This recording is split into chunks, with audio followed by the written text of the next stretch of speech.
Good afternoon, everybody. Thank you for joining us today. My name is Brett Jacobson, founder, CEO of MediaWorks and HomeLink.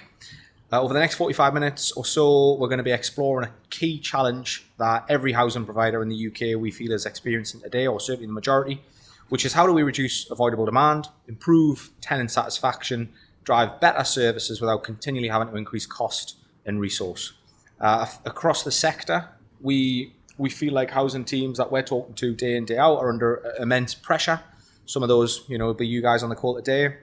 We feel like contact centres are overwhelmed, repair inquiries continue to increase, rent collection teams are having challenges, and I think customer service teams as well are handling thousands of interactions every day that probably tenants would have preferred to be able to deal with themselves. I think at the same time, we're also finding that tenant expectations have fundamentally changed.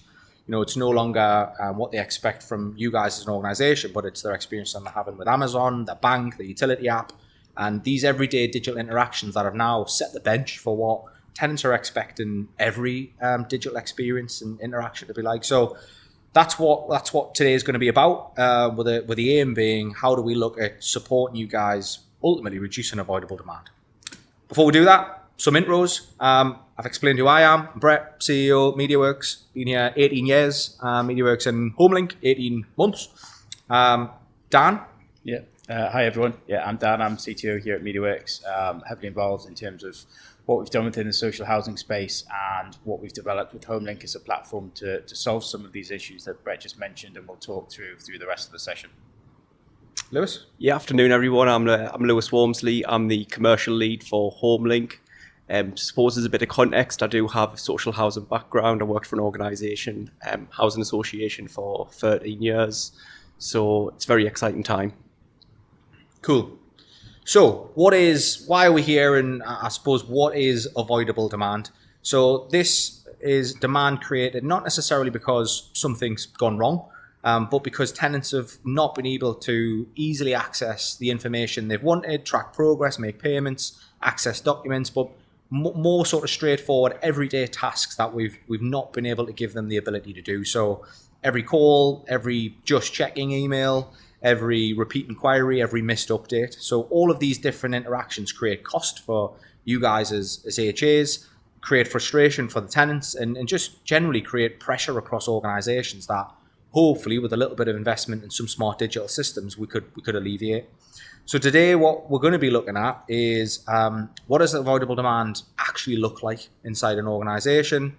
What are the common causes that are driving some of those tenant volumes? How digital self-serve and a platform like HomeLink can support resolving those for both tenants and you guys as HAs.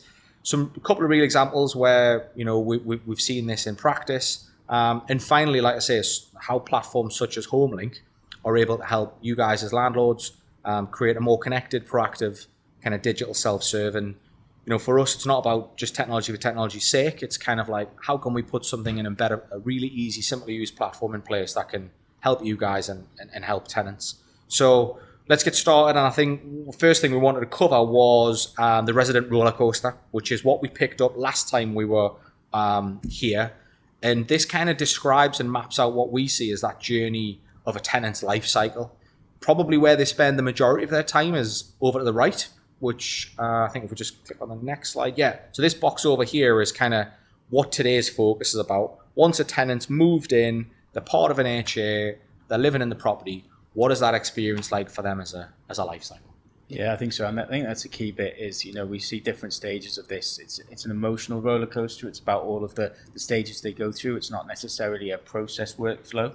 But the key bit is that, some of those early stages through discovery to agreement can take weeks to months, whereas the life cycle is years. It's the actual lived experience. And I think that's where today we're saying actually it's where residents spend most of their time and where most of those avoidable contacts happen. So it's really digging into this a little bit more, understanding how self-serve can help alleviate some of this, do some of the heavy lifting, and we'll chat through that over the next few kind of slides. So I suppose to start really, where does avoidable contact really come from?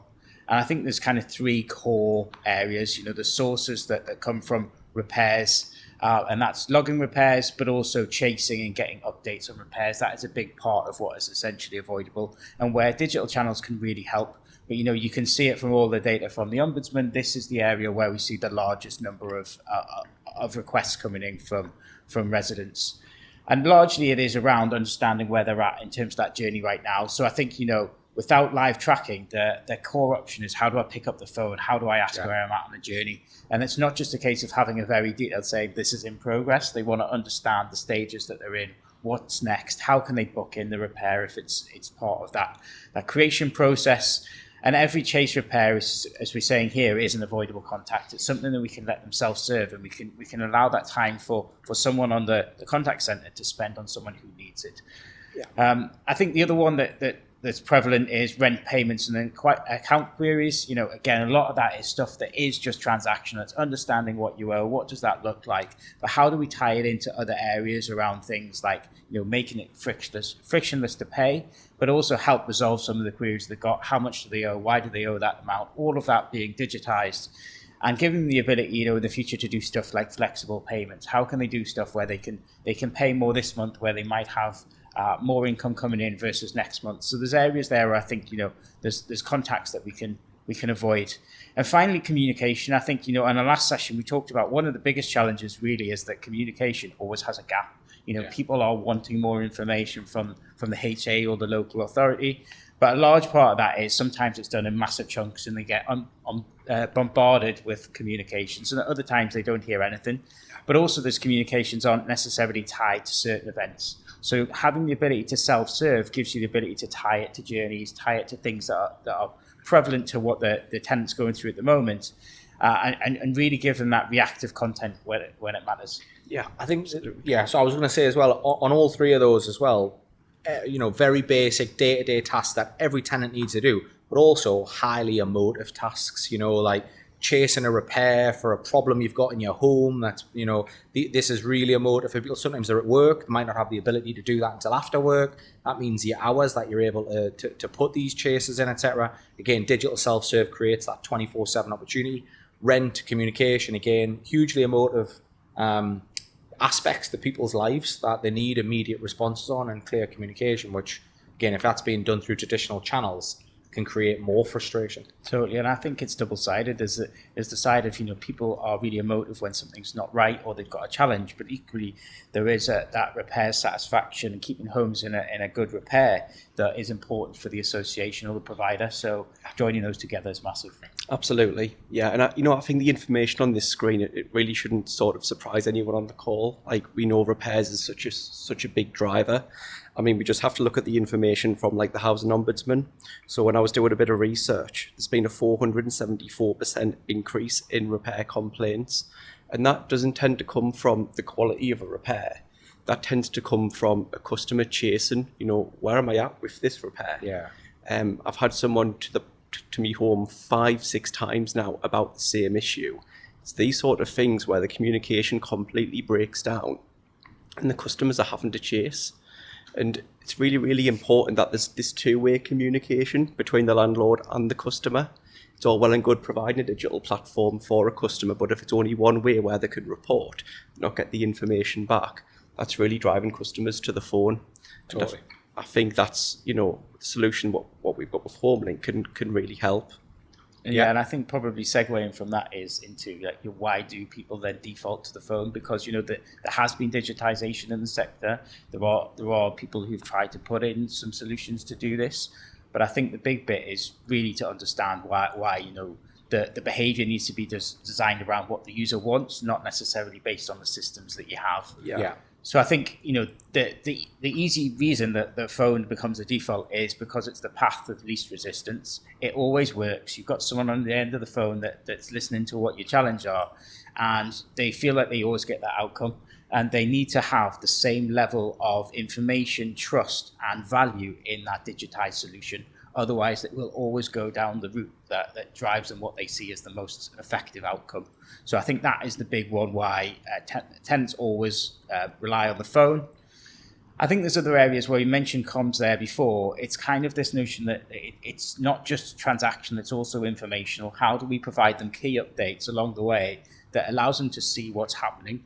And that's where they can build trust, and they can feel that actually they're getting surfaced the information that's important. Yeah. It's granular. It gives them all of the information up to the point of a repair, post-repair, make sure they're happy with that repair. They don't have to have repeat visits. They understand everything that's happening and when that repair is actually coming out and all of that information. It's peace of mind, isn't it, Dan? It's peace Yeah. of mind for a customer. Customer rings up because they're thinking to themselves, I've not heard anything about this particular issue in weeks now. If there's then proactive updates to a customer which is telling them, we're aware that you've reported this, we're just doing a little bit of investigation, it provides that real reassurance, and that's what will prevent a customer from then ringing in. Yeah, Yeah. totally. I think the other one is that, as I said, some of this has been digitized in the past, but I think the challenge is a lot of people have been burnt by the fact that those experiences have let them down. So they move to the phone because they've said, oh, I've tried this before, it didn't work.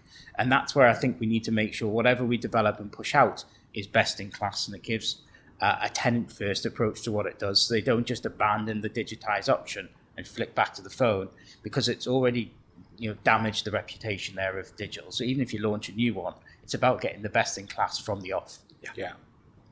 And then finally, I think the key bit here is that, it's about getting a definitive answer now. Like the emotive state, a lot of these things rely on people to want to have trust and know that something is going to happen. It's not a case of, oh, well, thank you for logging that. We'll get back to you, because they feel like they're not getting their answer quick enough or their resolution quick enough. So that is why the phone often wins every time. But that is where digitization can really help. Dynamic resource schedule and all of those things can be built in to make sure that actually they can book the slot that suits them best, and they don't have to go through this interaction on the phone, use up the time that they've got, which actually could be more efficient by just doing it through a portal or an app. It's all around convenience for the customer at the end of the day. Yep. And I think that's what we need to be looking at. We need to be working smarter, not harder. And via a digital platform, it's certainly a way for a customer to be able to do that. Yeah, 1,000,000%. And I think from my point of view, I think that's kind of where we need to make sure we move on from. Everything that we build from a digitization point of view needs to be designed to reduce those calls, the avoidable contacts. And you're doing that by design. You're not just giving another solution that might not be as good. So that when we built out the concept for HomeLink, that's what we did. We based it around this emotional resident roller coaster. Understand within that life cycle, where can we understand where a person would opt for the phone and drive that in, so we have all of that interactions. And what we're not doing is in a piecemeal fashion of, oh, well, we'll do repairs and then we'll come back to payments, because they actually want a unified one-stop shop that gives them the best possible experience through that digital channel. So I think we mentioned the path of least resistance. To solve that, it's very much around having simple journeys per task that make it much more efficient and faster than doing it on the phone, and allows them to do it at any point in time that suits them. Obviously, the notion of comms and not having visibility on what's happening, I think, live status on everything, so they can continue to see progress. They've got updates on where they're at. They could chase if they do need to, but the likelihood is that information's already served to them before they need to ask.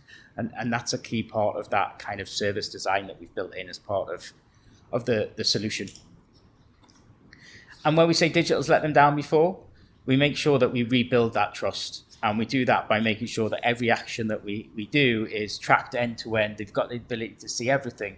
And we're not trying to pass buttons backwards and forwards with internal stuff, where actually that might cause stuff to slow down and it feel like it's the front end digital experience that's the problem. But actually it might be internal workflows. As part of what we do with HomeLink and the kind of integration and onboarding phases is joining business workflows and processes with how the front end works, so that all of it works seamlessly.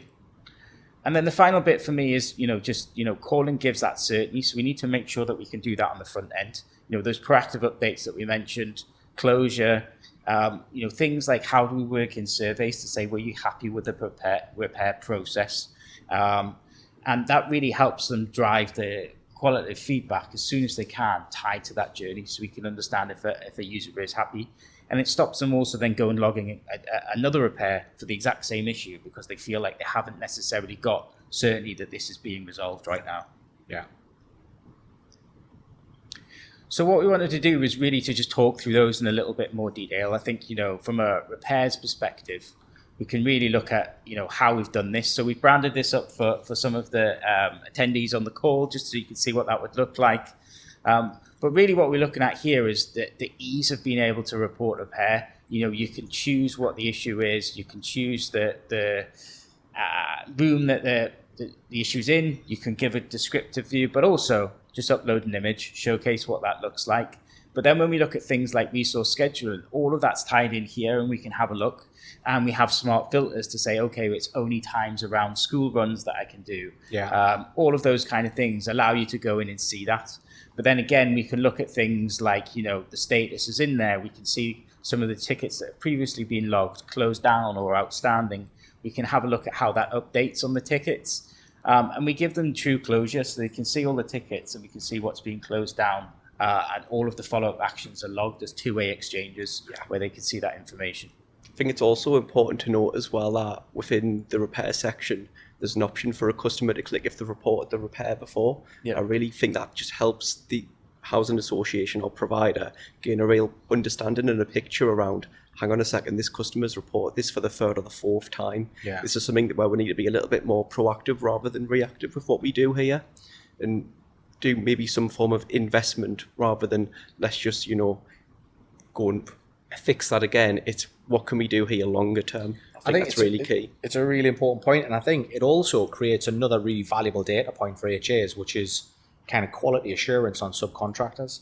Because, if you are aware that these certain properties have had fourth, fifth repeat fixes on certain aspects, and then you've also got your subcontracting fields that will allocate those jobs, you've kind of almost got a feedback loop on subcontracting quality as well, which without that is probably fairly impossible to measure, other than a lot of manual sifting through a lot of engagement. I think it is. It's an immediate metric on right first time. Have we got that right? And I think that's something that we really need to make sure is prevalent in terms of that. But also, I've talked to quite a few associations that have that notion of, they don't say, is this a previous repair? So you do see just a lot of repairs coming in for the same thing. But they're getting created as new job numbers, and actually it creates more work to go through and say, actually, this is a repair we've already had, so we need to now merge these together and need to understand what the history looks like. Whereas here we can say, okay, well, we know we've had this job because it's the same room, the same category. If we can do some triaging on the description, look at the pictures, and we can merge those together with the existing systems that live in the background. And that, just before we go on the next slide, that automated update is really, really key for a customer within the journey itself. Receiving that, notification to say there's been an update. Just the ease to physically click a button and see what that is rather than having to ring up is so vital. Again, push notifications rather than forcing them to go and log in is just such a simple aspect, but probably alleviate so much pressure. And then I think the other side we mentioned, one of the three core kind of areas of avoidable contacts was payments and proactive comms. And I think, payments, it is transactional. It is a sense of, people owe, but a certain amount of money for their rent, or there might be chargeable items. But making that as easy as they can to do it in a more seamless and unified environment is massively important. A lot we see in the spaces, people get taken off to other websites to do that. It feels disjointed. It doesn't tie in.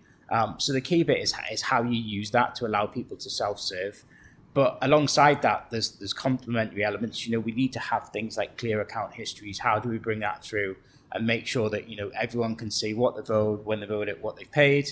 And alongside that, we can do proactive messaging. Brett, you mentioned nudges before. I think there's areas there where we can say, okay, this is a nudge around what you owe, but it also could be things around like, annual rent reviews and that coming through. That ties in so people can understand and potentially budget for what that might look like going forward. So getting that in as early as possible and tying it into the experience they get here. So it really helps them understand that. But also things, and we'll come to a little bit, things like planned works. What else is happening? How can we be proactive here? So, when we are looking, at, someone paying their rent, they're also getting positive news at the same time about planned maintenance. They can see the positives at the same time. So we're bringing in value add features alongside it. I think your point as well, Dan, about a lot of current HAs having payment platforms or even portal platforms where it takes you off to third-party sites, particularly for vulnerable customers. That's a really nervous experience where everyone's been taught not to let a journey take you off onto another site, and they're worried about fraud and scams and things like this. So I think having a really trusted, unified payment experience in one platform fully branded, where it gives customers confidence, all customers and tenants, I think is super, super important. Absolutely. And we've had conversations with a few housing associations now where a customer actually has to go through probably 2 or 3 separate portals to report different issues. So if it's a subcontractor, they might have a portal to report a repair. If it's a payment provider, they might have their own portal to pay the rent. And it's just so frustrating for a customer. And with HomeLink, it's making sure that everything is in one place, which is so key. Yeah, absolutely. And from a technical point of view, we obviously do a lot with different payment providers. We work with the likes of WorldPay as kind of a leading one from an e-com perspective, which means that we can take stuff that they do there and work it into social housing. Things like housing officer being able to impersonate a tenant and support them through a payment without issues around 3DS. All of those kind of things, how quickly that value that they pay reconciles back into the accounts. So there's lots of stuff where we can do value add for the association, but make sure it is tenant first and they're getting the best experience. I wanted to touch on the rent statement piece as well, Dan, because housing associations must spend so much money sending out rent statements to customers year in, year physical out. hard copies. Physical hard copies. And being able to have that within a unified platform would be so easy for a customer, and it's that cost efficiency saving for a landlord as well. Yeah, absolutely. So I suppose to kind of go into it, we've split this into 2 areas. What does this look like for customers, residents, tenants? It's very different depending on the association, what wording we go through. I think for us, it's just all about the end user, the person that has that lived experience in the property. But the key bit is really to understand, what else can we add in? What are the value adds outside of the 3 things that we see as avoidable contacts that also makes it a bit more of a hook in terms of, I'm not just coming in here to pay my bill or to, frustratingly report a repair or to find out when something hasn't been done or when it's going to be done. It's about giving them, access to stuff that really supports their needs. I think, a lot of HAs have to work across, different languages. We're talking to a few Welsh HAs at the minute about, the requirement to have it both in English and Welsh. Yeah. But also this could be for tenants where they have a language the first language isn't English. So how do we make sure that we surface that in? So again, all of this is built in from the off. And we've got the ability to manage this in 2 ways. Obviously, there's standard kind of translation, but we give the ability for HAs to go and manage this themselves as well. You can create specific content that is tailored towards a specific language and push it to the tenants that have that set within their settings. So again, it gives and removes a barrier for them to be able to self-serve. I think the other one is easy access to your kind of local teams. Often it's hard to find the information around, okay, who is my housing officer? How do I get in contact with them? But also if they're away, what's the process there for someone to pick up in terms of cover? So again, just building that in. And again, it's relatively simple in the sense of like, we're just presenting them with information that's really important, but it's not a standard journey that you would see within what are transactional digitizations, where it's basically we're taking this and we put it here. This is all about the customer experience that we're building in, allowing them to call them, send messages, know their information, understand what you can help with, all of those kind of things, so that we can really signpost people, especially those that maybe are new to a property or to an association, how this works and what that walkthrough looks like. I think it's trying to address those concerns as well, where like a housing officer may not be as visible as a customer may want. Yeah. And we hear so many times around, I don't know who my housing officer is, I don't know how to contact them, I never see them about. This sort of addresses that in terms of if you need to contact someone, that contact will be there. Yeah. So key. Yeah, and I think it ties into all the stuff that everyone will know about consumer standards, all the stuff we're going to have to do around transparency and influence, but also accountability. So all of that kind of ties in and gives them the information that they need at the time they need it. Building trust as well, so key. And then the other side from a customer's perspective is, how do we help them with things that are more informational, content or information about modernizations. We talked about that in a few slides, but how do we dig into that in a bit more detail? Well, I think a key bit is help and advice. How do we use this as an area that's not, as I keep saying, transactional, but that is the notion that this is just about them self-serving, but they can also self-serve around content. And often that is less personal. it lives on a website, it lives in other areas. This is about bringing it into the place where they're logged in, we know who they are, and we can, move, personalize this kind of information, and we can push that through using a full enterprise content management system. You can go and manage this content. You can tag it up around areas. It might be stuff around ASB, and you give them information around how to manage ASB situations. But also, it might be just guides around things like meditation, all the stuff you can do to try and help. So this is an area that's really about giving back and adding value, so we can give them the right information. But it also might be stuff around, how do I change my direct debit? How do I do this? Which, again, often is disjointed because it lives on the website, and then you have to be directed into the portal, and then you have to log in and find the page. This is within the same environment, and it allows you to help do the stuff that a tenant just need to do. And information around the property, how do I reset my thermostat? How do I do different things with my boiler? What is it? So if we know these tenants are logged in, we know what property they're in, we know what devices they have, so you can tailor the content and give them real advice, so that again they can even self-serve on some of those maintenance and fix repairs as well. Absolutely. And it's stuff like financial support as well, which is such a common trend in the sector. Customers really needing help with the basics, gas, electric support with rent.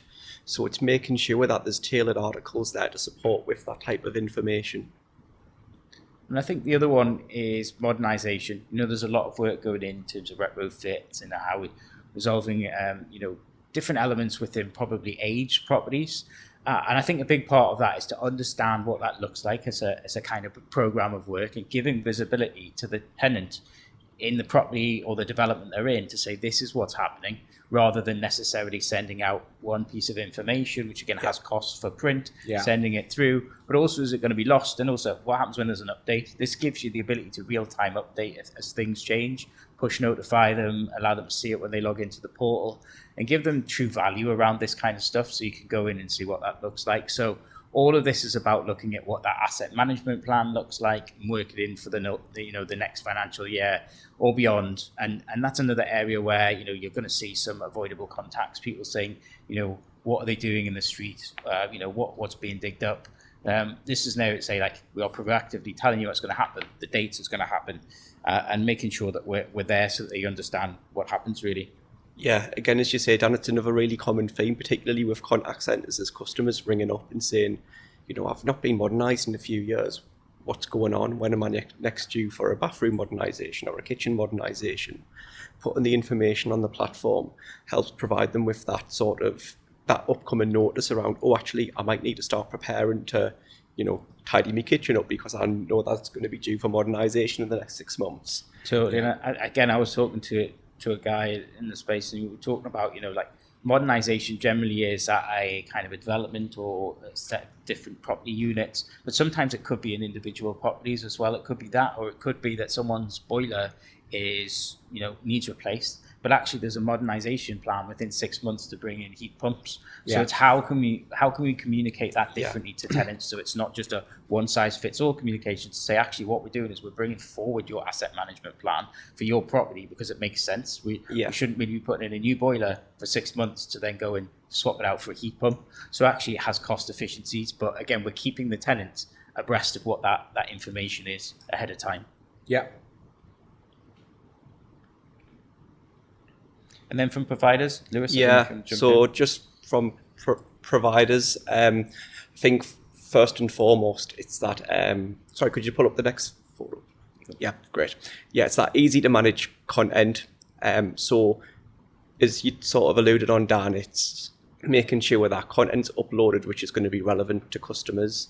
So we've created a newsletter, but instead of publicising that, we'll do that through the platform. Making sure that customers are kept up to date with that key information. Thinking of stuff like tenancy handbooks as well.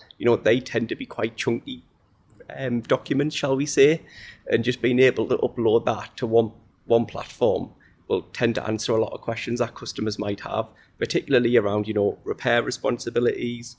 Antisocial behaviour is another really common one, but also stuff like permissions. What do I need to do if I want to sort of upgrade the property? So it's key stuff like that. I think what the platform also allows is the opportunity to see how many customers physically viewed a document. So it's making sure that actually it's fit for purpose, and it's making sure that customers have got that real-time visibility. Yeah, we can see the most popular content as well, won't we? Yeah. And again, really important data for providers, I think. Yeah. And it's that targeted communication as well. So how often will, systems go down and you're thinking to yourself, we need to inform customers maybe not to ring our contact center because systems are down.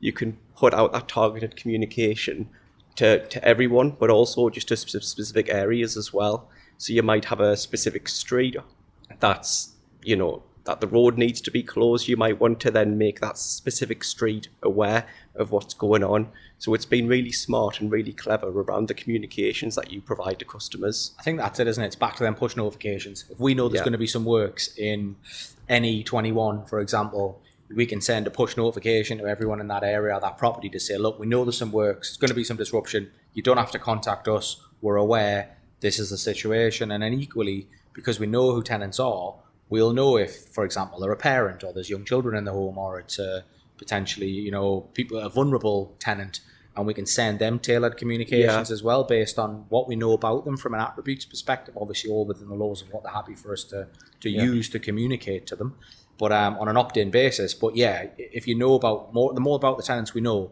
the more targeted that communication can be. It could even be little things like engagement events. You might be looking to hold a specific event in a specific area, and you think to yourself, how do we inform customers? Informing them through this. It could be so easy to manage, and cost efficiencies as well. How many times you have to send, mass texts out?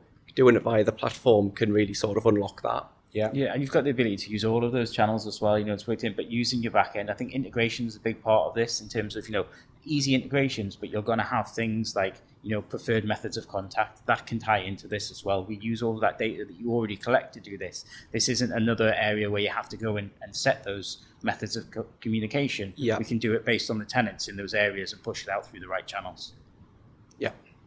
And then I also just sort of want to touch on, consumer standards. We know engagement is absolutely massive, and so it should be with housing associations.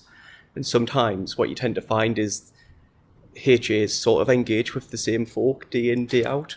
And you need to think around how can we sort of speak with customers more largely, putting surveys out to sort of everyone who's on a platform can really help unlock customers who, you may not have heard from before. It can help provide more insight. It can help sort of provide key evidence specifically to the regulator, as well as to how you listen and act, which is so important. I think, the key thing for me on this is, in particular, as you just mentioned, Lewis, TSMs, and how important that is from a survey perspective, the ability to do that real time to customers, day in, day out. And also, I know something Dan's mentioned in the past is doing it at the point of an event. It's very difficult to ask someone how they felt about an event that happened 6 months ago. Whereas when we know somebody has just completed a repair, just been through a move-in, just been through a change of address, or have had a challenge of a certain type, we can ask them there and then at the point of journey, how did this make you feel? How was that experience? What is your feedback?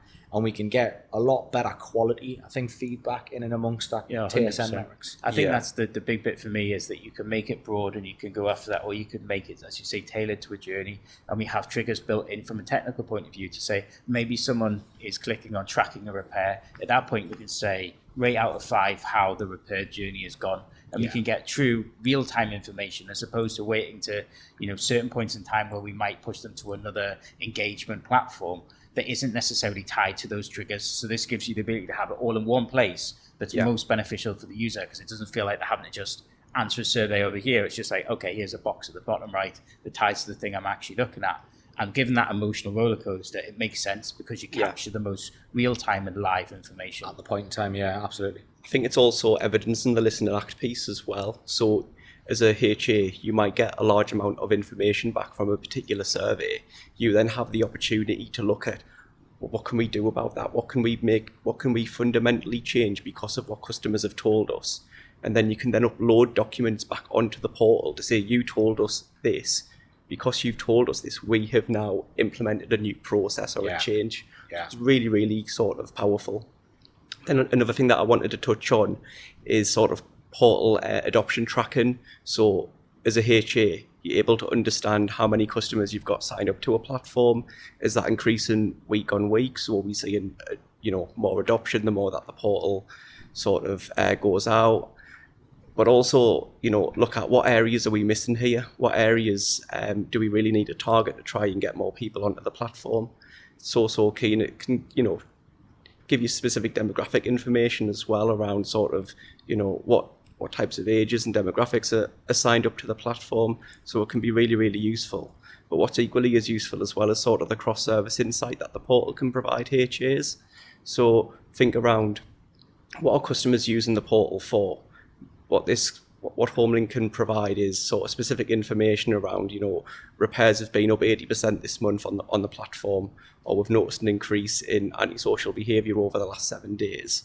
It can provide sort of real-time information, so your senior leadership team, your exec team have oversight of sort of who's using the platform and what they're using it for. Can be really, really powerful. Yeah, I think for me, there's probably two or three things here. There is every HA has limited resources, and we need to put those resources in the place that are going to have the biggest impact. And as Lewis, as you've just said there, this should help us identify hotspots where we do need to go and deploy resources, whether that is antisocial or whether it's certain repairs or even from a debt recovery in particular areas of clients, etc., tenants, etc. I think the other thing is it helps generate a business case as well for investment in the platform. If we're seeing that 5, 10, 20,000 self-service requests are going up annually, there's a cost saved associated with that. So this data becomes really valuable justifying investment decisions and helping justify the self-serve improvement and reduced cost to serve. And then again, we'll also see the tenants that are engaging in certain areas. So you touched on earlier financial support. If we do notice that a tenant has accessed 3 or 4 different financial support articles in the past week, month, we might think that these people are starting to fall into difficulty financially. And then you can create a nudge alert for the housing officer to say, hey, maybe we want to put a call into this tenant and just check if everything's okay. Are they coping all right? Do they need any financial support? Can we offer anything there? So I think there's so much value in seeing engagement and the data that we get from this to just support tenants, deploy resources in the most places that are going to have the most impact, but also support the tenants that need us most at that point in time. I think it's becoming proactive rather than reactive, isn't it? Completely. Yeah. Sorry. Yeah. So if you just want to talk around sort of, building resident confidence, and I think customers really feel valued when they feel heard. That's sort of the real key here. So knowing their landlord has potentially tailored a service to include them really helps gain trust. So think of sort of the multilingual as, previously a housing association might have just, wrote a letter to a customer. They might have picked that up and they're thinking to themselves, I can't understand this. Yeah. It's not in my preferred language. Having a platform where they can literally click a button and everything is there for them within the language that they're comfortable with will help them build confidence with their landlord in the case that actually they've listened to us and they're acting on feedback. It's really, really important. Yep, and I think from the other side, as we say, visibility and trust is a big part of it. Just how do we make sure we give them as much visibility as we can at every stage, and work that through into something that makes them a habitual self-server. That great experience will allow them to continue that, and it will be more of the flywheel that will continue to do it. And accessibility, it's important. It needs to be accessible for every resident. So it only works if everyone can use it. Things like being mobile first is a kind of non-negotiable. That plain language that Lewis mentioned is obvious. Like, we need to make it not jargon-based. It needs to be easy to understand. But we need to work in things like accessibility tools, screen reader support, all of those kind of things that just makes it so that anyone can use it. And it's not just, segregated to a certain part of the kind of resident pool that are aligned to those kind of things. Yeah. And then I think finally from me, in terms of, what that looks like is, digital works best when it's worked alongside other channels. What we're not saying here is that everyone will become a self-serve. There's going to be times where people prefer the telephone. They don't necessarily have the ability to use the self-serve. Maybe they're not as digitally mature, or they're not au fait with it. But also there's going to be times when people want to jump between the two. There's going to be things where they haven't necessarily done it. In certain parts of emotive things, if they have a flood, the likelihood is they just want to call someone right now because they want someone to to answer their call. And we see that with different sectors, often in utilities, it's the same. So again, we need it to make sure it works alongside them, but also times when face-to-face and in-person is important. But there's tools built into the portal that we've done with HomeLink, that impersonation I mentioned before, that allows them to act on behalf of the tenant when they're with them. So this gives you the ability to have a hybrid world of doing both. So again, there's no digital exclusion. It's making sure that all of the channels complement one another, and people don't feel that X is better than Y, so we'll always stick with X. Yeah, it's the right channel for the right requirement. Absolutely. 100%. And yeah, just talking around sort of some of the, the operational pressures, and we know that now operationally teams need to work smarter, not necessarily harder. So what we sort of view HomeLink as is sort of a capacity release for teams, really. We estimate that 35 to 40% of, contact center queries over the phone could be removed via this platform. Now that's resource that can be deployed elsewhere within your team to really ensure that you're meeting the needs of those who require it the most. It's freeing up that vital capacity that teams need at the moment, and we just see that not just in the housing sector, but all different sectors. Every really. sector, yeah. Yeah, and I think the final thing for me in that is just that like every interaction on the portal is potentially one fewer call, and that cost savings compound as you go across that. So it's understanding how this isn't just it has internal benefits, the cost savings, better experience, better satisfaction measures, but it is driven primarily by that resident roller coaster and trying to smooth out as much of those negative emotions to make them as flatlined and as positive as possible. And I suppose one of the biggest concerns probably for people is that is a platform like this a difficult or a long journey to embed and implement? I suppose the short answer is no. The way that we've architected HomeLink is that it's a platform that sits on top of your existing technology platform, so there's no replacing existing technology. It plugs in very easily through APIs, and then that'll sit on top as one unified platform that we can customize to whatever it is you need. So for us, if this is a new portal for a smaller HA, it's probably 3 months. If this is a portal transfer from an existing portal for a medium to larger HA, it's probably 6 months. But this is not one of those 12 to 18 month technology journeys that you get to the end of it and it's almost a relief because you forgot why you started. This is something where time to value is 12 to 24 weeks away, which obviously is a time frame that can add a lot of value very quickly.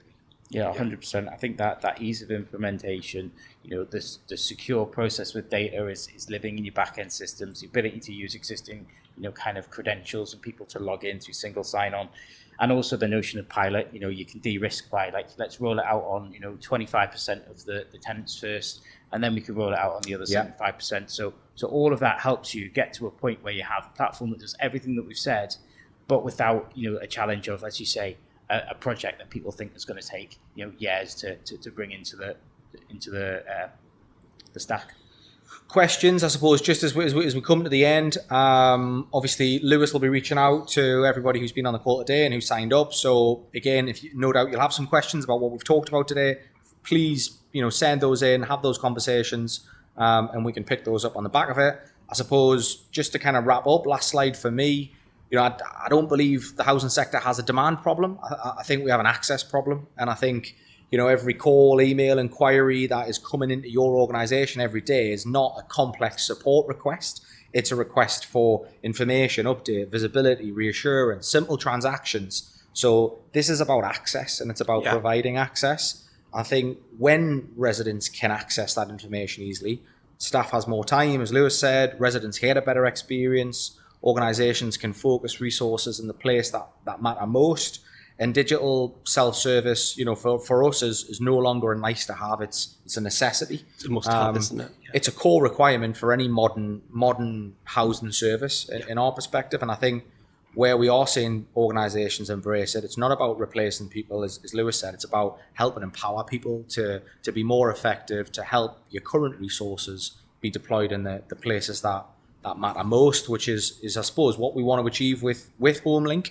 In a nutshell, it's about how do we help providers deliver a digital experience that tenants already expect from these experiences they're having with other everyday life digital engagements, but we want it whilst also, reducing avoidable demand and improving operational efficiency. So if it can tick those three boxes, then, hopefully it's something that can add a lot of value. And as I said, if it has resonated today with you, the discussion, then we would love to have a conversation, whether that's a demo of the platform, very easy, very quick for us to spin that up. And yeah, would love to hear from everybody. Yeah, definitely. Yeah, as you say, but I think happy to have one-on-one conversations, show people HomeLink in action, how that could look, but also just discuss sector performance, what that looks like. We've got an upcoming piece of DPI, so in terms of league table, how that looks, and that helps you understand actually where are we underperforming and what can we do. So again, as part of that is how do we tie that in and showcase all the areas where digital could support, whether it is HomeLink as a platform or areas before or after that in terms of some of the key stages of that roller coaster. I was going to say, sorry, Dan, that was a really important point. So yeah, point 3 there, we've ranked through our digital performance index for social housing all 350 TSM-led housing associations. So if you are one of those, then please do reach out, and when we release the league table, we'll show you where that experience is from a digital perspective, all from third-party verified kind of data sources that we've pulled together. Yeah, and I'm conscious there probably will be a lot of questions, from this conversation. So I will be, reaching out just to thank everyone for coming on the call, really. So it would be great to have some further conversations sort of about this and how else we can support. Yeah, absolutely. So thank you for your time. Really appreciate it, and hope you all have a great afternoon. Cheers. Thank you very much.